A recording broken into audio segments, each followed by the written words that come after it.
जैसे जैसे निकला है वैसे करके ही पानी के तब बांधे तब ऐसे मलिंदा पड़ा था ऐसा ऐसे पूरा भरा हुआ था मट्टी से। ये पूरा मिट्टी का पहाड़ था मान के चलिए। 2006 में मैं आया था ना, ये ऐसा नहीं था। हाँ मिट्टी ऐसे मिट्टी का पूरा ये था।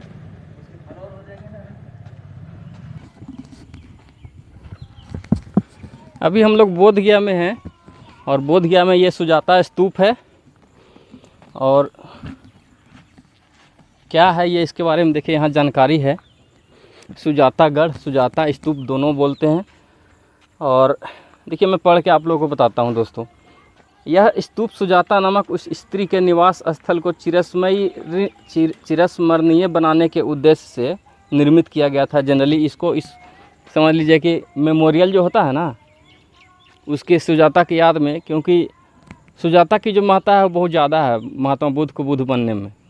क्योंकि उससे पहले वो सिद्धार्थ गौतम थे और वो बिल्कुल बिना खाए पिए तपस्या जब कर रहे थे आपको डुंगेश्वरी के गुफा में, तो उसी समय उनको सुजाता ने खीर खिलाया था।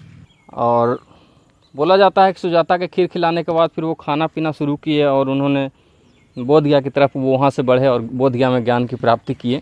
उनको वहीं से एहसास हुआ कि बिना खाए पिए जो है आप बिना जीवित रहे जो है अपने, अगर आपने त्याग दिया अपने जीवन को, तो फिर लोगों को जो आपने बताने के लिए चले थे या आप जो ज्ञान प्राप्ति के लिए जो चले थे वो आप कर नहीं पाएंगे। तो इसके बारे में मैं पूरा पढ़ के आपको बताता हूँ कि यह स्तूप सुजाता नामक उस स्त्री के निवास स्थल को चिरस्मरणीय बनाने के उद्देश्य से निर्मित किया गया है जिसने भगवान बुद्ध को खीर का भोग कराया था। इस तथ्य की पुष्टि उत्खनन से प्राप्त 7वीं 8वीं शताब्दी ईस्वी के एक अभिलेख से होती है जिसमें देवपाल राजस्य सुजाता गृह अंकित है। सन 73 है ना 1973 से 1974 ईस्वी तथा पुनः 2001 से 2006 ईस्वी में भारतीय पुरातत्व सर्वेक्षण के द्वारा कराए गए उत्खनन से चारों प्रधान दिशाओं में एक उक्त वृत्ताकार द्विवेदी स्तूप अनावृत हुआ, जिसका निर्माण गुप्त काल से पाल युग के मध्य 3 चरणों में किया गया था। खनन से प्राप्त कुछ पूरा सामग्री को भारतीय पुरातत्व सर्वेक्षण द्वारा संचालित बोधगया संग्रहालय में दर्शकों के अवलोकनार्थ प्रदर्शित किया गया है। बोधगया में आपको म्यूजियम है और म्यूजियम में जो है इसका जो है कुछ जो अवशेष है जो खुदाई के दरमियान मिला था वो रखा हुआ है। और देखिए इसमें बताया गया है, मैं जब पढ़ रहा था तो कविता के रूप में, लेख के रूप में आप लोगों को हो सकता है कुछ नहीं समझ में, मैं कुछ आपको इसमें विशेष तौर पे बताना चाहता हूँ कि सन 1973-1974 ईस्वी में और पुनः 2001 से लेकर 2006 ईस्वी में, इतने साल तक पुरातत्व विभाग ने जब यहाँ पे उत्खनन किया तो उत्खनन में जो है वृत्ताकार द्विवेदी स्तूप जो है ये निकला। ये स्तूप जो है बिल्कुल ढका हुआ था पूर्व में, किसी को पता नहीं था 2006 तक या मैंने 1973-74 तक। पूर्ण तरीके से 2006 के बाद इसको जो है ये किया गया, सौंदर्यीकरण किया गया। हमारे साथ समीर भाई हैं, ये काफ़ी अच्छा विचार देते हैं, मैं बहुत इनसे प्रभावित हूँ। हमारे साथी हैं समीर भाई, देखिए। और में पहली बार अच्छा हमारी यात्रा में बीच बीच में महीने में किसी दिन हमारा साथ देते हैं भाई। नहीं, हरा भरा दृश्य और ये बगल में निरंजना नदी जो कि जिक्र है बुद्ध भगवान के जर्नी में जिस नदी का।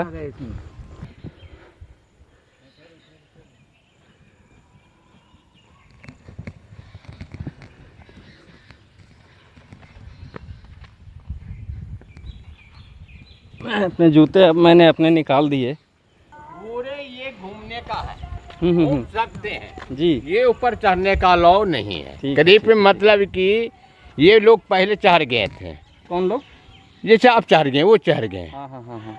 ये ईंटा छोटा छोटा लगा हुआ है, कवर के नीचे चला आया, वो डायरेक्ट नीचे आया, गोर हाथ बर्बाद हो गया। मना किया गया है, इसको छूना नहीं है, इसको पे चढ़ने से ये जो है इसको क्षति पहुंच सकता है। हाँ है ना। हाँ, ये करीब रहा है हजारों वर्षों कहानी है,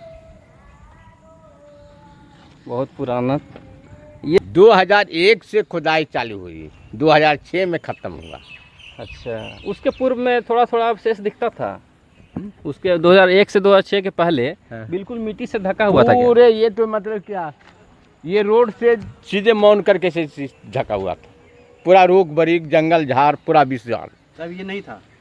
नहीं, ये पूरे मट्टी ढका हुआ था। क्योंकि शास्त्रों में उल्लेख था तो पुरातत्व विभाग लगातार इसको खोजने का प्रयास कर रहा था कि कहाँ है ये बोध गया में आखिर, है ना।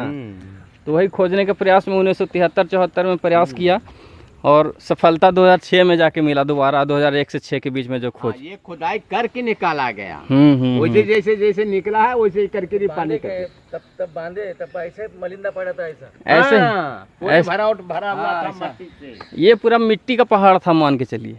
2006 में मैं आया था ना, ये ऐसा नहीं था। हाँ, मिट्टी ऐसे मिट्टी का पूरा ये हाँ, था, मिट्टी का ऐसा था। ये जब जैसे जैसा निकला ना वैसा वैसा इन्होंने बताया, बनाएंगे।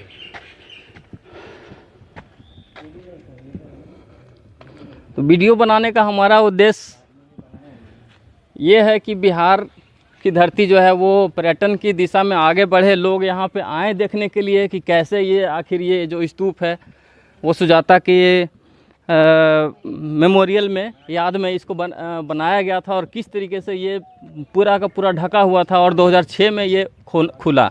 2006 में लोगों को पता चला कि ये यहाँ पे स्तूप है, क्योंकि स्तूप का जिक्र बौद्ध ग्रंथों में पहले से था, लेकिन लोगों को वो मिल नहीं पा रहा था। तो पुरातत्व विभाग द्वारा इसको खुदाई करके और धीरे धीरे इसको खोज के निकाला गया। और शानदार जिन लोगों ने भी इसको शायद गुप्त काल में इसको बनाया गया था, मैंने आपको बताया था पहले ही। और जो भी लोग वीडियो को देख रहे हैं, आपको अच्छा लग रहा है तो चैनल को सपोर्ट करें, सब्सक्राइब करें, वीडियो को शेयर करें। और यहाँ घूमने आए दोस्तों बोधगया में, बोधगया मुख्य मंदिर से नदी पार करने के बाद यहाँ पे आप आ सकते हैं और आइए और यहाँ दर्शन करें, इस जगह को देखें, इसकी जो प्राचीनता है इसके अंदर, इसको आप देखें, इसको किस तरीके से आज भी यह संरक्षित है। इतने वर्षों तक ढके रहने के बावजूद और इतने वर्षों से यह खुला हुआ है, फिर भी आज भी ये स्तूप खड़ा है। शानदार, इसमें ऊपर में सीमेंटेड भी कुछ दिख रहा है थोड़ा सा। तो आपको अच्छा लगा तो वीडियो को शेयर करें दोस्तों और चैनल को सब्सक्राइब करें। धन्यवाद।